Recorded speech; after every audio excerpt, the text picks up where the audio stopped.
Breaking news that we feel is really important to our viewers, but also really difficult. KVUE has reached the point in our reporting on the Uvalde mass shooting where we are prepared to show the public for the very first time video from inside of Robb Elementary School, the hallway that led to the classroom where a gunman with an assault rifle killed 19 students and 2 teachers back on May 24th. Now we're doing this for these people, for their families in Uvalde, for the people of the city, and really the people of the state of Texas who have been desperate to learn what happened inside that school back in May. In about 2 minutes, a small part of the video will air here on KVUE, and we'll have more clips online. The video is hard to watch. You will see the gunman walk down the hallway. You will hear gunfire. You will also see a small army of law enforcement officers in that hallway for more than an hour before finally making it into the classroom. But let us also explain what you will not see in the video we are about to air. You will not see anyone being shot. You will not hear the screams of the victims that day. You will not see any blood or gore from the violence that occurred at Robb Elementary School. You will simply see the hallway outside of that classroom.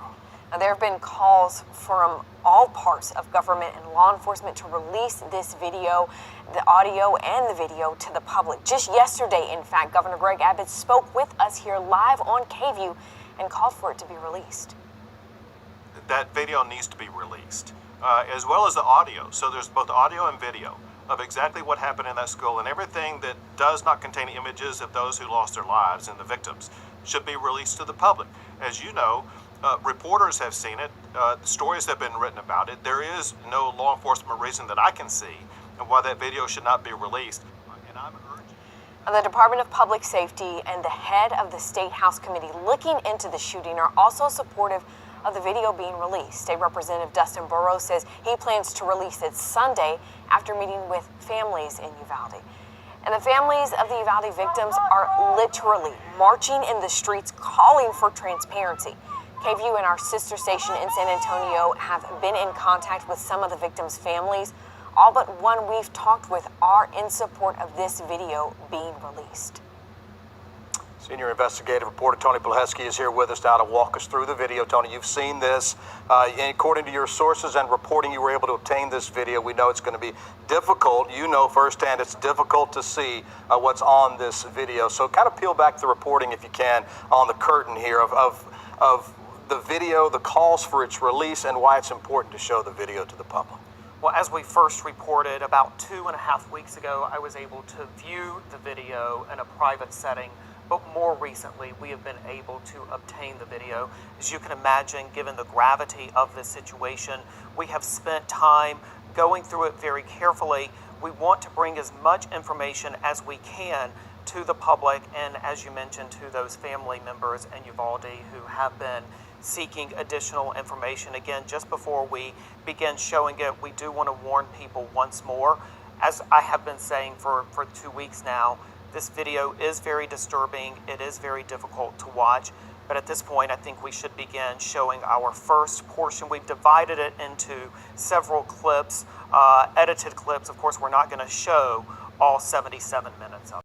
It shows just how fast the gunman is able to get into the building there, into the school, and then ultimately into a classroom. So let's go ahead and begin. Watch the beginning of that. Again, you will hear the sound of gunfire in the video, though we have taken the audio out of portions of the video. Let's watch.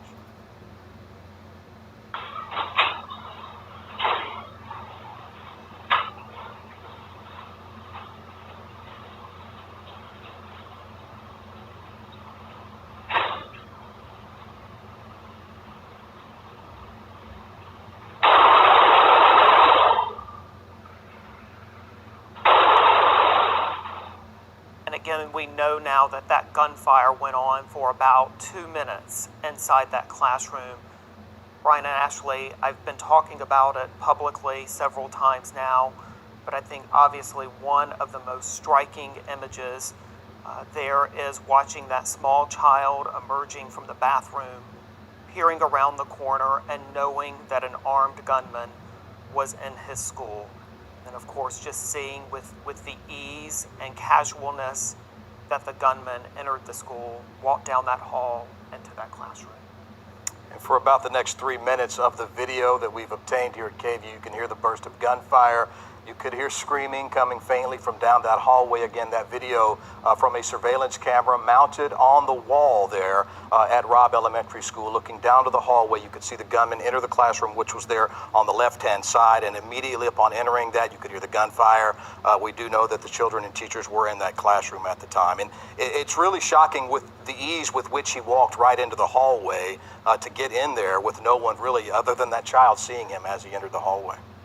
Absolutely, and authorities have said that the back door that he apparently entered was obviously not locked at the time. There's been a lot of discussion about whether or not the classroom door was locked at the time that we entered it, but what investigators have said is that that may be one of the, unknown questions about the tragedy of what happened that day. And I think we have to realize whether that door was locked or not, he would have been able to likely get into that classroom. Absolutely. With the firepower that he had. Yes. Again, we do have the entirety of the video. We have edited into segments. The next segment we're going to show you is when the first officers arrive on the scene. This is about 3 minutes after the video we just showed you when the gunman entered.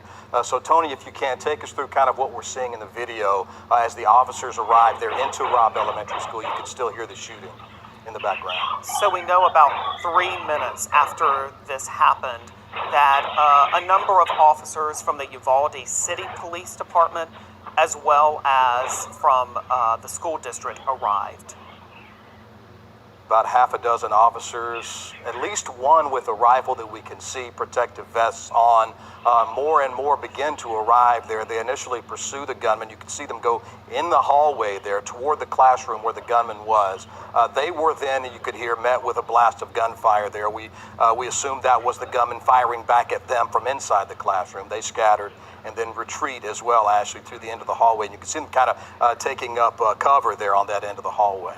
Yeah, in fact, they're going to scatter here more so than what you see right now.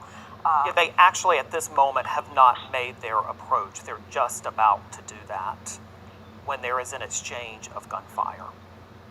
So this is, again, about 4 minutes now into the more gunfire from inside. You can see the officers scrambling on that. At least 3 officers now retreat back down the hallway, knowing the armed subject is in the classroom.